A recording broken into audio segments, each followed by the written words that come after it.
Hi, good evening to you. Welcome to the second to last Friday of the high school football season, regular season that is. One key game, though, wasn't played tonight. We'll have more on that in a moment. We start in District 26-6A. Not only is that final playoff spot up for grabs, but it will determine if Westlake will go Division I in the playoffs or Division II. We're talking about Austin High and Bowie. Last year, Austin High won this matchup, and they landed a spot in the playoffs. Bowie trying to change that this season. Direct snap to Reese Marino. Touchdown. Bulldogs take a 7-0 lead.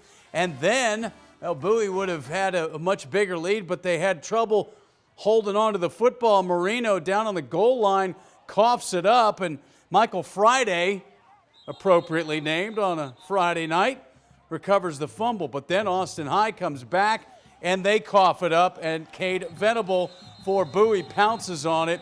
Marino scores again, and Bowie, this is their final game. They're done, and they get the victory. So Bowie not only will go to the playoffs, but because they're a bigger enrollment than Westlake, that will send Westlake into the Division II playoffs. Speaking of the Chaparrals, trying to bounce back from that loss to Lake Travis. They were out at Del Valley, and they got little resistance. Nico Melendez with the touchdown, his first as a Chaparral varsity player. And then Reese Wise to Lawson Grimes with a touchdown. They're still playing here, about 40 seconds to go, 71-7. Westlake's got a big one with Dripping Springs next week to close out the regular season. Lake Trout, a big one out in Bastrop between Pflugerville and Bastrop. Bastrop undefeated, Pflugerville one loss, and they never got to start. The lights went out, literally.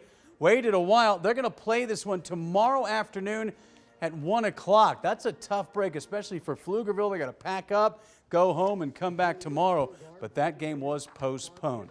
All right, let's go up to Taylor. District lead on the line between LBJ and Taylor in 13-4A D1. Both teams 4-0 in district play. Early on, Johnny Guzman to Eric Walker for the Ducks. Walker coming right at you. They take a 7-0 lead right out of the gates. And then it's Jalen House, Lewis Hickman Jr. Catch and run to the house, back and forth, tied up at 7.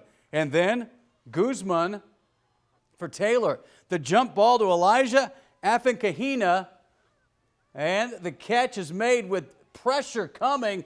Put it up there and let your playmaker make a play, and he did. And Taylor took a 14-7 lead. And then the Jaguars put the pedal to the metal. This time it is Antoine Baker from House. Baker, an outstanding receiver, and from there, LBJ cruising. So they are going to win that district title. They play Eastside next week to close out the regular season. All right, they also had a light issue out in Lampasas. Marble Falls and Lampasas scheduled to play.